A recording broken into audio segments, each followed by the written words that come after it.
Welcome to Motivation Local, a podcast where we explore how place shapes identity, community, and the way we see ourselves.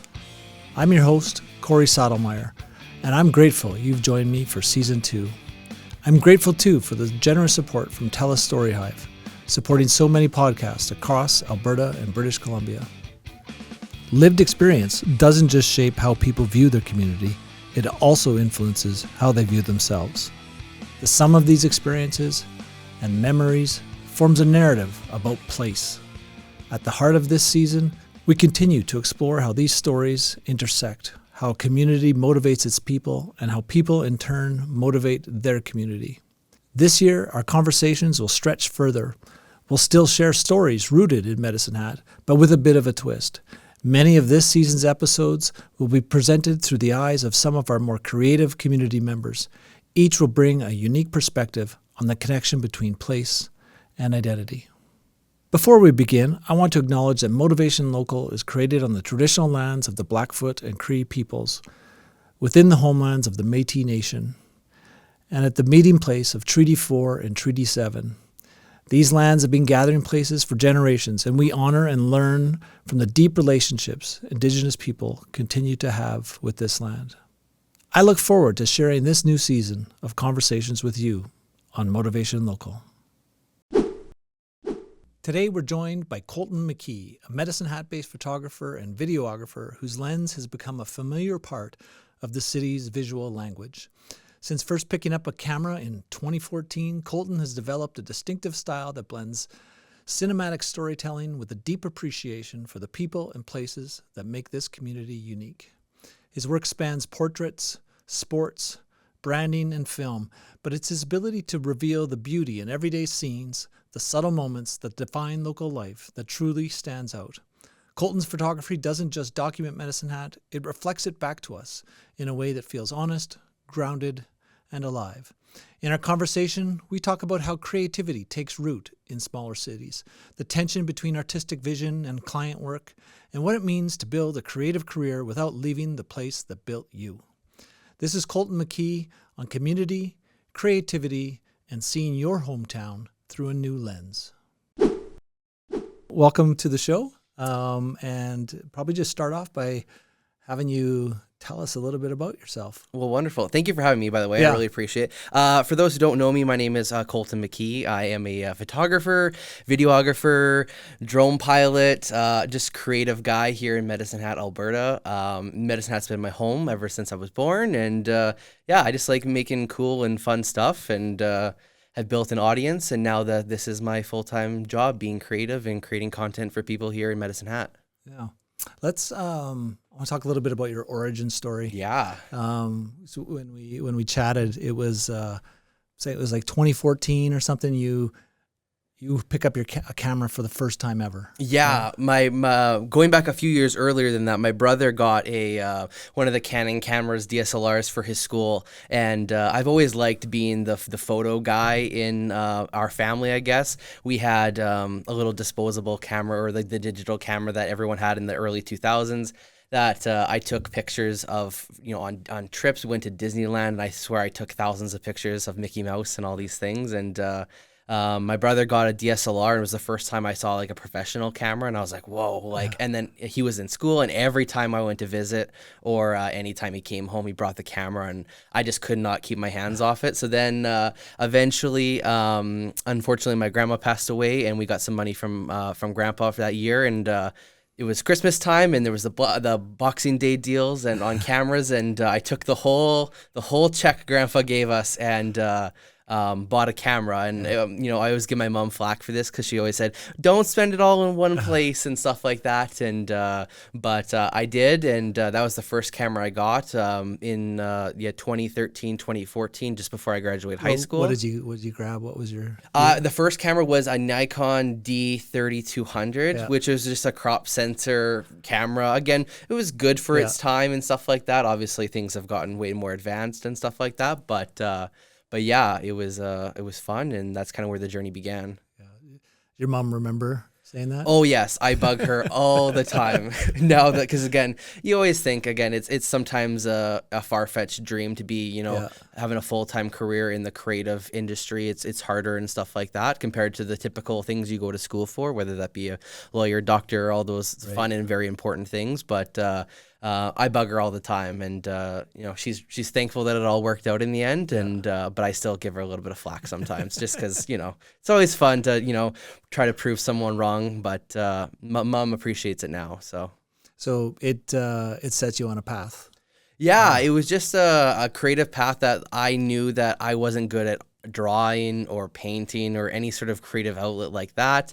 And it was kind of my way of expressing myself, I guess, in a way. I did theater as a kid and stuff like that, but it just was something that I could, learn and, hone my craft, I guess, a little bit on that front. And it just kind of began my way of, trying to have some fun, and it allowed me to go out and explore all of the different parks we have in our city and stuff like that. So it was just kind of a good motivator to try out and get out and see more of our city.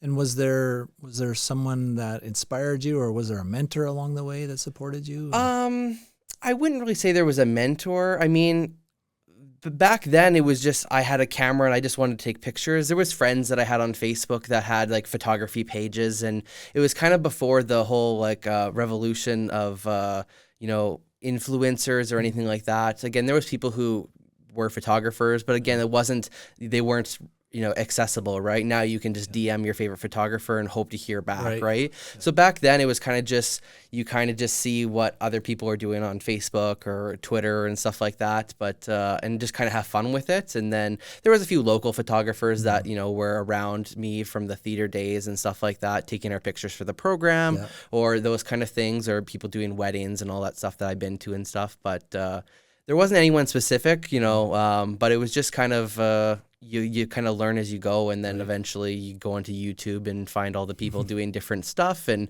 learning different ways to take different pictures and all the different genres of photography. So there wasn't anyone specific, but I just kind of had fun and asked a few questions here and there for certain people. So YouTube is an amazing mentor. Like you can, so is, yeah. I had like a 1982 Nissan truck that had like something wrong with the power steering, and somebody had made a video of it. Yeah, right? Like unbelievable. The things that are on there is incredible. You could literally find any question you have, someone's guaranteed to make a YouTube video about it, and that's what I love. And I always say that I went to the University of YouTube because I didn't do any post-secondary for any of this or anything like that. It was just kind of learn as you go. And I worked a typical 9 to 5 to, be able to expand my gear library and stuff like that. And it's fun. And yeah, I owe a lot to YouTube and the creators on there, because it was, they taught me everything I know, and I'm continuing to learn every day. So let's talk a little bit about growing up in Medicine Hat, because as a photographer and a videographer and a drone pilot, I'm going to come back to the drone stuff. You are a storyteller. Yeah. Is there anything about your upbringing that shapes how you view the world or how you tell stories? Oh, that's a good question. No, I don't think too much. I've always been a very creative person. I did theater in high school. I was always the rambunctious kid. I was always, my brother was more the kind of calm, cool, collective kind of guy, and I was the one bouncing off the walls. So I always kept my parents busy in that regard. And I had a pretty normal upbringing. Brother, mom and dad at home. They were hard workers and everything in that regard. And just kind of went through the artsy route throughout school in grade 7 all the way through grade 12, did theater. And then that was kind of a creative outlet, and that's where I learned, some of the lighting stuff and some of the audio stuff. So I was very always like technologically, interested, I guess. Even in elementary school, I was the one fixing the DVD players and making sure something wasn't working, or burning the classroom CD and all these different things. And I was always the tech support. And I've just kind of always been interested in technology, and it's just, it's interesting because it's, always changing, right? And I just kind of always been interested in techie stuff, and in terms of like the storytelling aspect of things. I've just always liked, telling stories and talking to people in that regard. And, photography is just kind of my outlet of kind of seeing how I see the city and the world and everything that I capture. So, are there stories that you're particularly drawn to? Oh, my goal with like my content and stuff like that is to try to show people a perspective they've never seen before, right? So everyone's walked by Finlay Bridge or the Samus Teepee or something like that, and they've seen it, from the highway or whatever. But trying to find those different perspectives that people have never seen before, going out at the middle of the night to capture the aurora behind the teepee, or for example. Just trying to capture different things, right? So it's not even about storytelling specifically. I think it's just making people see something that they see every day from a new perspective. And so with the drone piece, was that a similar kind of, like, I imagine that's not a cheap piece of equipment, and it takes some time to invest in figuring that out. A little bit of a leap to go into that area, and have that be sort of a focus of your business. Yeah, with the drone aspect of things, there's rules for flying drones with the federal government and everything like that, and they're getting more and more, hefty in terms of the amount of things you have to do to be able to fly drones and stuff like that. But I got my first drone in 2019, just before the pandemic, and it was the first mini drone that was commercially produced that was easy to fly and everything like that through DJI. And I was like, yes, because I was waiting for this little one that had no restrictions, that we were able to fly. And I just spent a lot of time figuring out how to fly it and stuff like that. And I knew it wasn't something that I've seen on socials about, through Medicine Hat. I've seen them in Calgary, I've seen them in the mountains for advertisements and stuff like that. But for me, I wanted to show people the Medicine Hat perspective from the air. And so I started in 19, and then had a lot of time in 2020 to be able to get out and fly, because everything was a little quieter and a little slower in that regard. And I just slowly built up that and figured out how to edit drone pictures, and people were amazed by seeing the river valley, Finlay Bridge, City Hall, St. Pat's Church from that perspective. Because again, you used to be able to only see that from a plane or a helicopter, you've never seen it from 300 feet above. You've always just seen it flying from a plane, flying into the airport. So for me, it was just another tool that I could use to showcase our city or anywhere from a new perspective. And now drones are everywhere, and a lot of people have drones and stuff like that. But I was really happy to be able to capture some of the first drone images. And I'm sure there was other people, but I just knew that it was a piece of storytelling or piece of gear that I wanted to use to create some content and show people our city. So you said before, being able to show people something from a new angle, and clearly that takes it to a different height. Yeah. I'm a dad joke. Yeah, very good. Is there a particular project or something that you've produced that you're just really proud of, that really stood out to you? One of the first projects that really kind of started the ball rolling, I guess, was I used to work for Chat TV here in town as one of their videographers and editors, and it was during the pandemic, early on in the pandemic, March, April, and across socials was videos called, it was a day in wherever during COVID-19. And our news director at the time was like, we should maybe do something about that. And I just took it and made it my own. I said, I got this, right?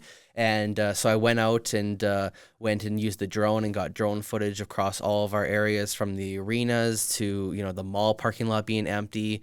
And we stitched some of our footage together from some of the police visits and all the things that they did to boost morale for our nurses and doctors, everything that was going on at the time, and put it all together, and we got it put out, and I put it out on May 4th, 2020, I guess, or whatever, and it did really well online, and it kind of caught me off guard. And like, even for me, like editing it was emotional, because it was just such a crazy time, especially working in the news.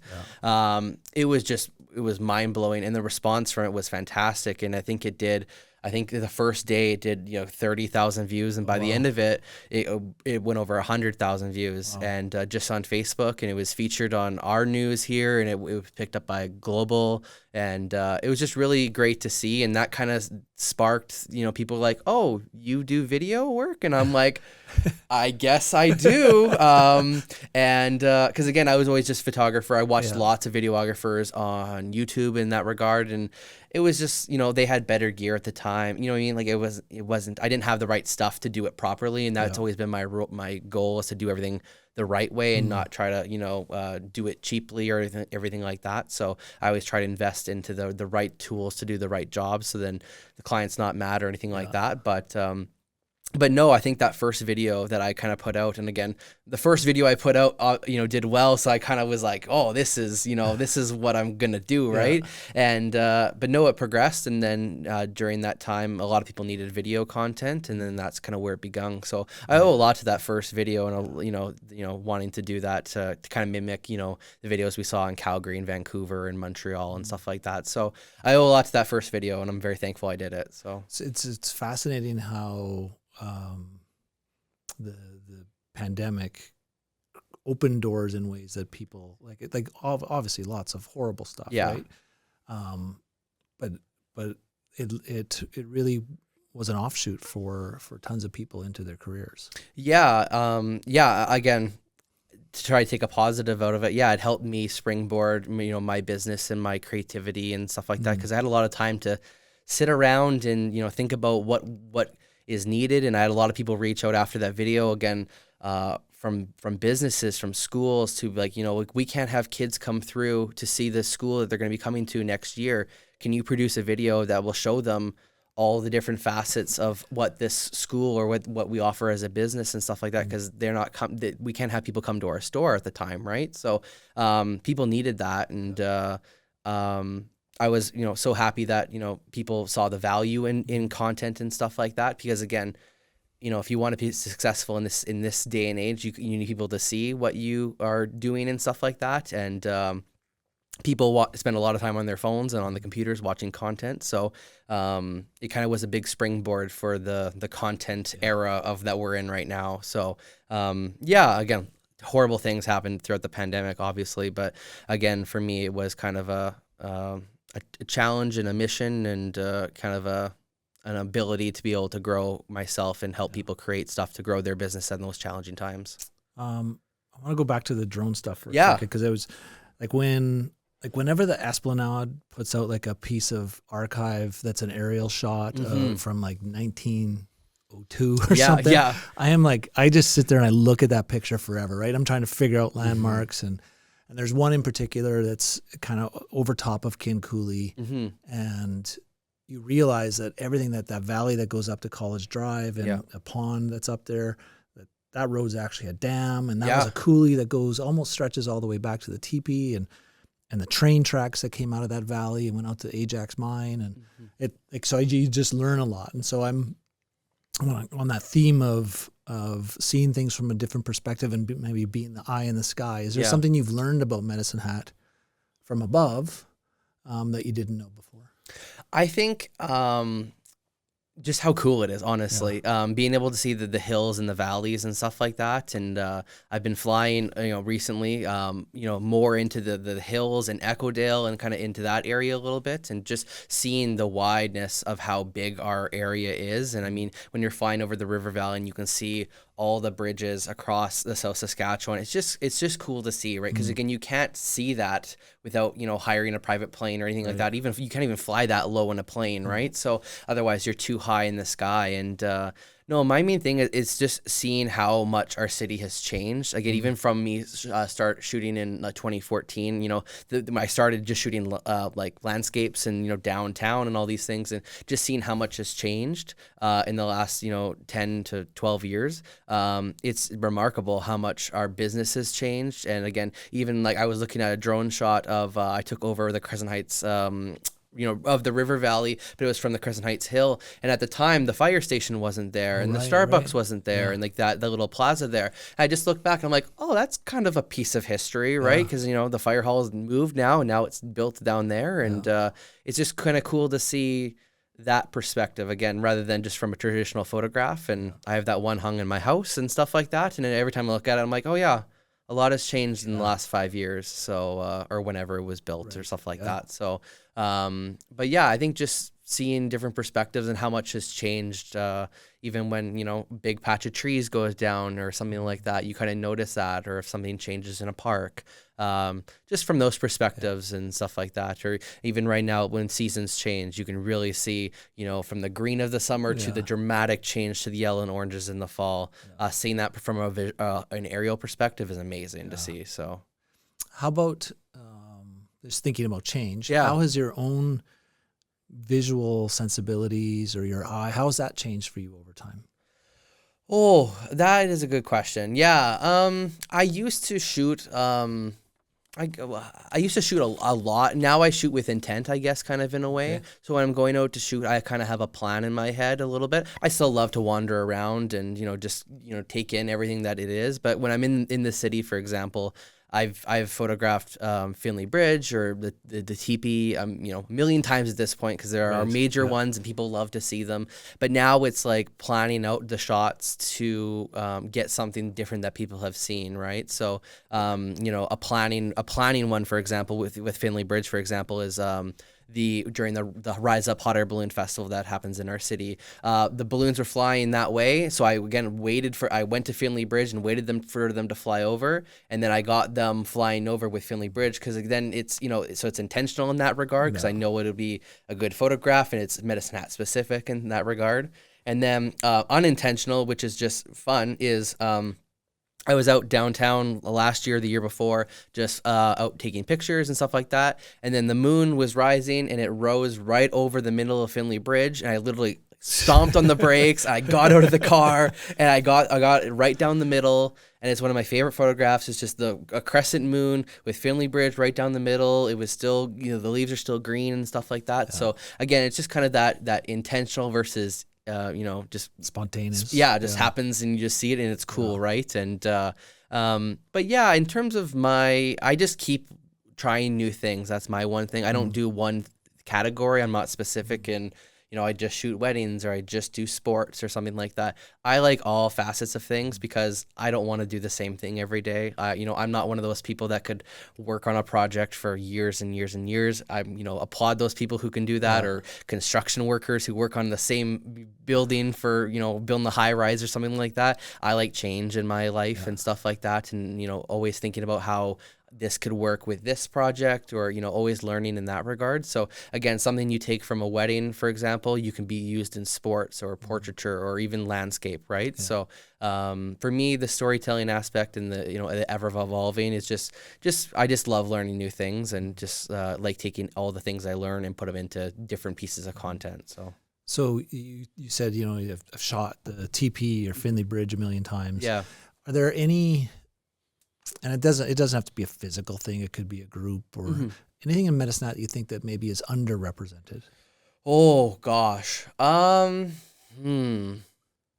is a good question. We have a lot of good creatives in town that cover a lot of different things, and that's what I'm really glad about. We have people who, again, even for sports, for example, we have, you know, I take care of the Mavericks in terms of their content. We have someone who takes care of the Tigers. We have someone who takes care of the Cubs. We have someone who takes care of all the little leagues and stuff like that. So again, like, it's good that there's enough work for everyone in that regard, so that a lot of people are covered.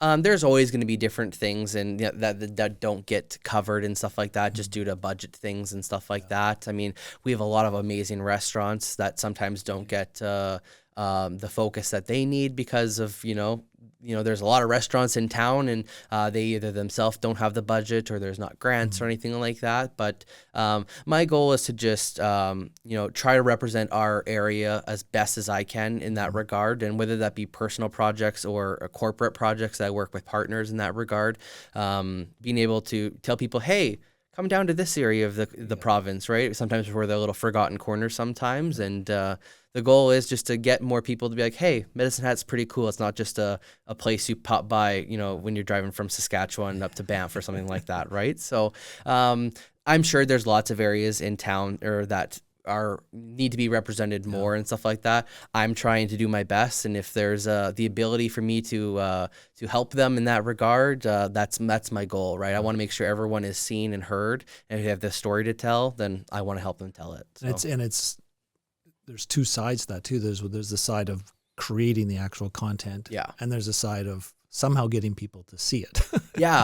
Yeah, that's tricky. Again, learning the ropes of how people watch content nowadays is important, right? So again, it used to be, the only place you could watch content was, TV or the movies or on the radio, and you hear the news. But now people are getting their news on their phones on TikTok and a 15-second little snippet, right? So being able to create content for all the different facets of what you need it for, whether it be a long format explainer video about their business or a 5-second, burst of a flame from a restaurant. You know what I mean? So all these different things need to work together to be able to create content for all these people so that they're seen and they're heard. So it's a challenge, and it's getting people on board knowing that, it's not just producing one video. Every shoot needs, a landscape format and a vertical format and stuff like that. So it's just kind of that education asset of things that is a slow burn here, but people are realizing that creating for Instagram and creating for TikTok and these kind of facets are important. So, what would you like to see more of in terms of support for creatives in Medicine Hat, or maybe just in general? There's a lot of supports out there, and I think it's just people finding those things, and it's just talking to a lot of people, right? And whether it be a business perspective or a creative to creative perspective, just talk to people, figure out what they're struggling with. And how you can help. And right now, over the last couple of years, I've been working with some of the schools and the school districts to help out some of the students that are actively wanting to learn photography and stuff like that, or video, or have questions about how to, make this their career, right? And it's great to be able to kind of help those people in those regards and kind of give back a little bit. And there wasn't really anyone growing up in my time that I could be like, hey, bring me on a shoot, or, show me how this is, right? And now I actively try to do that, and by going to their events and bringing my gear with me, and to show them this is what you could be getting, and why you're not getting this picture and I'm getting this, and explaining that, whether it be a technical perspective or a editing on the computer perspective. So, or helping a host get the cameras in focus 100%, the episode. 100%. You help where you can, right? And in terms of, there's a lot of free resources out there, and there's a lot of paid resources, whether it be creatives making their own class on how to do these things. And unfortunately, in this industry, everything costs money, and a lot of things, right? But, again, I worked 9 to 5 to kind of build myself up and put all the dollars that I had into, all the gear that I have and all the learning that I did and stuff like that. So again, I think you have to kind of do a little bit of the hard stuff yourself, and then eventually the networking and all that stuff will all come together. And then you have that community where you can ask questions about, hey, I'm shooting football tonight. How do I shoot this without it, it looking bad, right? Yeah. So I'm happy that I have enough creatives in my community and stuff like that I can reach out and be like, hey, how'd you get that shot? Or, how'd you color grade that video, right? So I think just, being open and talking to people in that regard will help you as a creative and stuff like that. And I think that's more valuable sometimes than a financial investment, just learning how to do stuff and going that route. So, but let's imagine for a minute. Yeah. You have a dream benefactor comes along and says, Colton. Yeah. No constraints. Mm-hmm. We want you to do a project. It has to be about Medicine Hat. It has to be about the community. What's the dream project you have in your back pocket? And if you're not, like, if you've got like an idea in there, you're going, oh my God, I don't want anybody to steal that idea. I think there's a lot of things in our community that have a lot of history. Obviously, we're very history. I see all those pictures that you see on Facebook about the old Canada pictures that you've seen from 1902 and 1887 and all these different things of our community growing in that regard. And I just want people to, if about Medicine Hat, just to tell people about Medicine Hat. I mean, there's so many cool things. Again, we learned a lot of history from editing Luke's documentary about the Monarch Theater, and that was amazing to see the amount of work that he went into that. And as a friend, I saw, I checked in with him. I was like, hey, how's that going? And it was mind blowing to see. He's like, oh, I'm, only this far. And I'm like, oh man, like good luck. Again, that's a great example of a long form project that like he put a lot of time into that I think I would maybe struggle a little bit off the hop. You were saying at the start, right? Like that isn't necessarily your jam. Yeah, I think it would be if I had the perfect idea, I guess, or the perfect topic in that regard. And I've never really thought too deeply, too hard on like a long format content piece in that regard. Again, I'm really focused on kind of that short form digestible content that people want to share in that regard. And again, that's what gets eyes right now, and not saying long format can't do that in that regard, but again, our attention spans are like a goldfish at this point. So, but in terms of a topic, I think it would just be the history of Medicine Hat and actually do it in a wide range of things. Again, you wouldn't be able to get into the exact, depths that the Monarch documentary got or anything like that. But I think there's a lot of history here. And again, every time I go to the Esplanade or I hear something that's like, or I see those old archival pictures, I'm like, oh, what was actually on 3rd Street or 1st Street? Or, when I learned that City Hall moved and all these different things, right? It's all things that you just kind of like, oh, that's where City Hall is. I'm old enough to remember City Hall being there. Yeah. Right? It wasn't just a park where people hang out.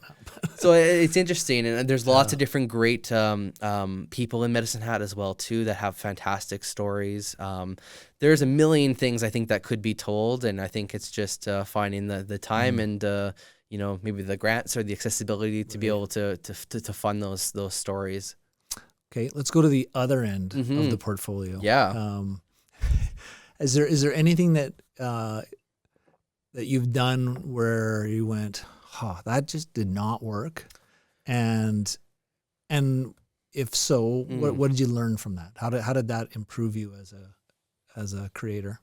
I think just like looking back to like where I started to where I am, I kind of always laugh, and I look at the pictures from 2014, and every year I get a book made of all the pictures that I took that year, or like my top 100 pictures or whatever, just for me, that I keep on the coffee table at the studio, and people can scroll through and stuff like that, and just looking on that regard of like how I edited pictures, and again it was just full of saturation. It just didn't look lifelike, because again you get this new program and you're like, look what I can do with my pictures, right? And I think everyone in their creative journey has had some sort of flop in their career, whether it be a piece of gear didn't work, or something didn't work out the way you planned, or you had the perfect shot list and then you had half the time you were planning for. And I've been in that regard where you have to be able to pivot really quickly, and and you do this perfect edit that you're happy with, and then the client's like, I don't like that that shot, or the worst thing you can tell an editor is, can we change the music of a whole video, which just derails the whole thing. But because I didn't put any thought into how the pieces connect. Yeah, right? It's crazy how much people don't realize how everything works together, and it's a happy harmony when it comes to videos or even photography. Again, getting the right lighting and stuff like that. So there's been bumps down the road. I wouldn't say there's like one catastrophic failure that I've had, but again, it's taking those things that has happened, whether it be a battery dying on a shoot or a bad SD card or something like that. It's having the preparation to be like, okay, this went wrong. How am I going to fix it for next time? So again, it's having that spare battery, or having that brand new SD card, or, make sure you format your card or something that, like, again, there's nothing worse than when something goes wrong that's preventable. So even if it is, it's having the ability to take that, learn from it, and then grow in that regard. So just learning from those errors, I guess. So I'm going to just shift a little bit. I'm really interested in, so people who you talked about having a regular 9 to 5 and then turning this into a career. Can you share about your habits or workflows or routines that you think have made you successful?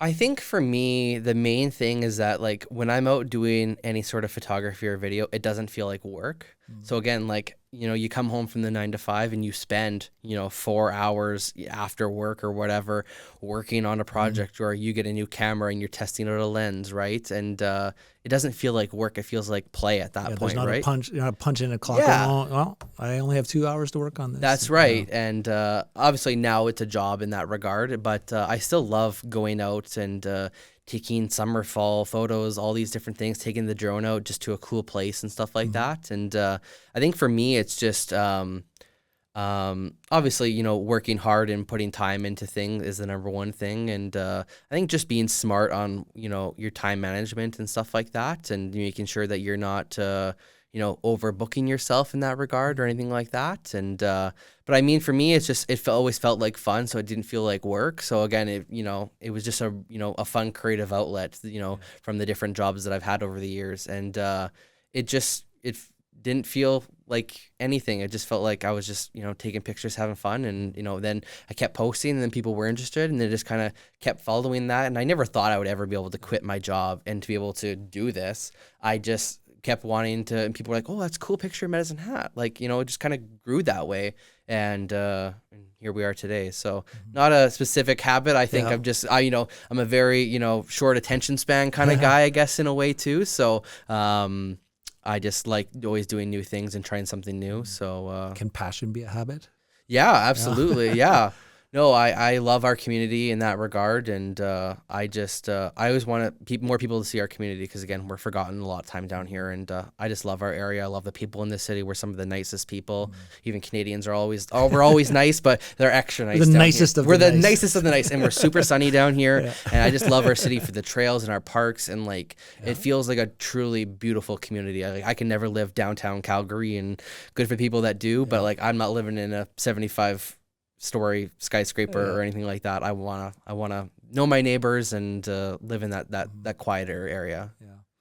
Yeah. You talked a little bit about helping students out and getting them into this. What kind of advice do you have to newbies? Taking it up. Great question. I would say if you're gonna buy something, buy it right once rather than having to buy it twice. I see, again, in my career, I've spent lots of money on gimmicky things or filters or lights and all these different little things that I'm like, I didn't need, and I usually just give those away because I feel bad for, you know, hopefully someone else can find a use for them, because again, you didn't really know what you needed at the time. There wasn't like a guy that says, oh, buy this, buy that, buy that. So I bought a lot of needless stuff for a really cheap tripod, and it broke, you know, the leg broke and then it's useless, right? So I always say buy it once right, or whatever the saying is. I think it's measure twice, cut once. Yeah, so it's more of a contractor term, but it can apply to this, for sure. But I think, and just getting out and shooting everything, right? Yeah. And you don't know what you like to shoot until you've shot everything, right? Yeah. So again, I don't think I could be a full-time wedding photographer or videographer just because of I like to be, you know, weddings follow kind of a formula in that regard of, you know, you need this, you need this, you need this, and I like to do those things, but then I don't want to do them all the time because then it feels like you're just kind of cookie cutter at that point. And I want to be able to give my clients kind of a unique journey and stuff like that, and being able to learn from other things to bring that to, say, their wedding films, for example, or whether it be from sports and with shooting with the Mavericks and stuff like that. So I think just getting out and shooting and putting in the time and the effort yourself, again, learning from all those free resources on YouTube that I said before, and not being afraid to ask questions and stuff like that. And, you know, there's a lot of people in town that, even locally, that they're not going to bite your head off if you have a question in that regard and stuff like that. They're not going to give you their super secret duper spot. But I mean, they might tell you, hey, here's 5 good spots in Police Point Park that you could go and take portraits of, right?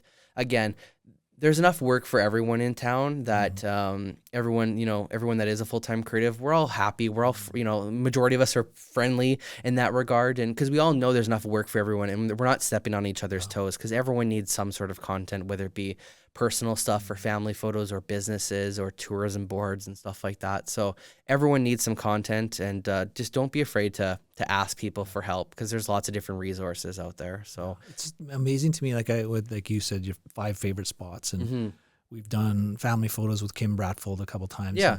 And like, how how does the photographer see that this little graffiti wall in the back alley that you walk by 100 times, it looks, suddenly it can just pop in a... It can just be the perfect background for family photos. Yeah, it's just amazing. That's a fun thing. And like, again, a lot of the best parts of doing that kind of photography or any type of photography is just wandering around. I mean, like there's lots of nooks and crannies in our city, and up on the hill, there's the back alleys and things that people just don't go down unless you're, you know, a garbage truck driver, you know what I mean? Or you live on that block, right? Yeah. So there's places, you know, I've just go for a drives in, you know, the evening to find Medicine Hat and try to find good spots where the light hits in the right spot, right? And it's just a lot of exploring in that regard, and it's just kind of fun in that area, because again, you never know what you're gonna find, and that's kind of, it's like a treasure hunt in that way. Treasure hunt, I like that. Yeah, because you never know what's around the corner, or if you wait for, you know, it might be crappy at 4 o'clock, but it might be the best spot at 7 o'clock when the sun's setting, right? Yeah. So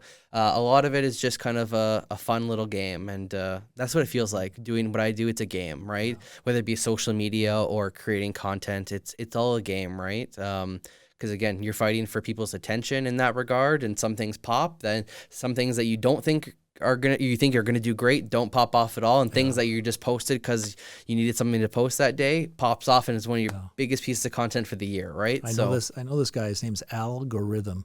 He is like, I do not understand that guy. He's a crazy guy. He changes a lot. Yeah. But it's fun. And I think of it, again, for social media, for me, again, I'm not an influencer or anything like that. So my goal with my socials and stuff like that is just to show people what could be done and what's cool. Like, you know, if I have a cool shot, I'm going to post it and be like, hey, look what could be done, right? And that's kind of inspiring for businesses and stuff like that. They're like, oh, well, could you do that, you know, shot for our business, or could I get a print of that in the, you know, in my restaurant or something like that? So again, it's obviously, it's a part of the business in that regard, but again, for me, it's just my way of, you know, putting out my content and, you know, expressing myself at that point. Yeah. So I want to wrap up kind of connected to that. Yeah. Cool shot, Medicine Hat, great community, nice people. Yeah. The challenge in front of you is you've got to identify 3 images or 3 motifs, 3 things that would communicate to the outside world about what makes this place great. Oh, like 3 of my... Yeah, that could be yours, or ones you're thinking about, or... Yeah, like in terms of like if I had to showcase 3 images of Medicine Hat, like I took one of the aurora, the northern lights over the teepee, which was one of my favorite pictures. Was that a drone shot? Or? That was a from the ground shot, yeah. Doing the northern lights with the drone is incredibly hard, and good for the people. Good for the people that can do that. But it was just from the ground, and I think it was like March, maybe it was November. There was a little bit of snow on the ground, so it was... figure out one of those times, and it was just a one hit, and it was crazy, and it lit up that night, and it was fantastic. And then I would say like a nice wide drone shot of the whole river valley with City Hall, and I just love those shots. Every year I take those pictures. I have like, you know, hundreds of them at this point, but I just love that shot. And I have a big panorama on my wall printed of one of those and stuff like that. And then, I mean, it could be a mix of a lot of different things between Finlay Bridge or something Delta related and stuff like that. And our city has so much history in that regard, or even St. Pat's Church or something like that. Things that you look back on those old images, and those places are there because they were one of the first things built, right? So just doing like before and afters is always cool too, and recreating that, and just showing people how crazy our place would be. But I mean, those are kind of the 2 big ones, and then the third one we'll call as a mixed bag of here's a collage of a few things that I would want to showcase. So,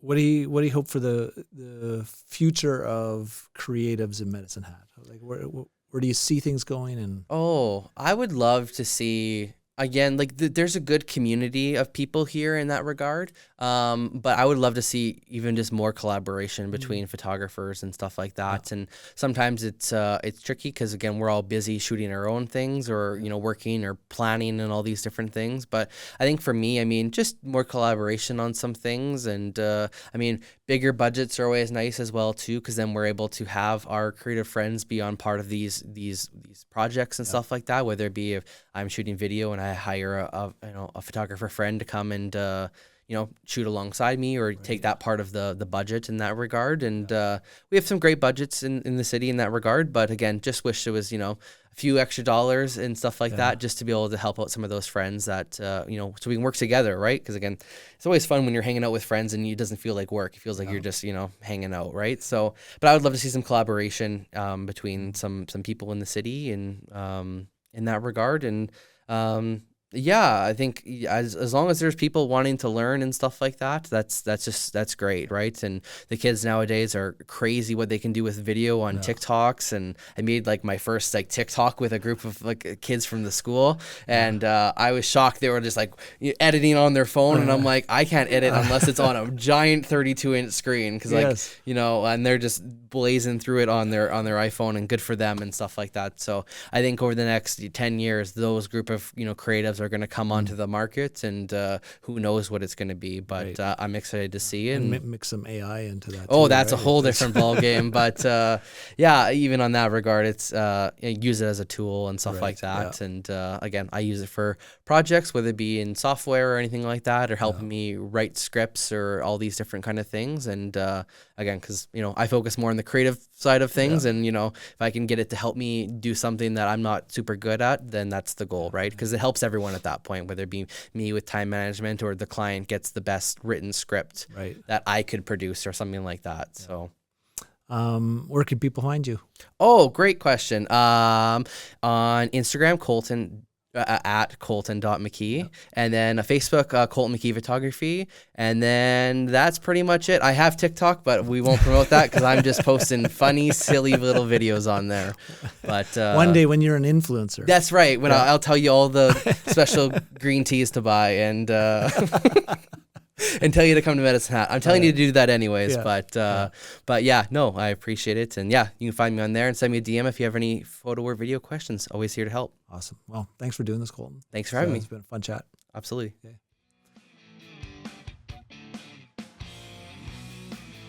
Motivation Local is produced by Table 4 Productions with the generous support of TELUS StoryHive.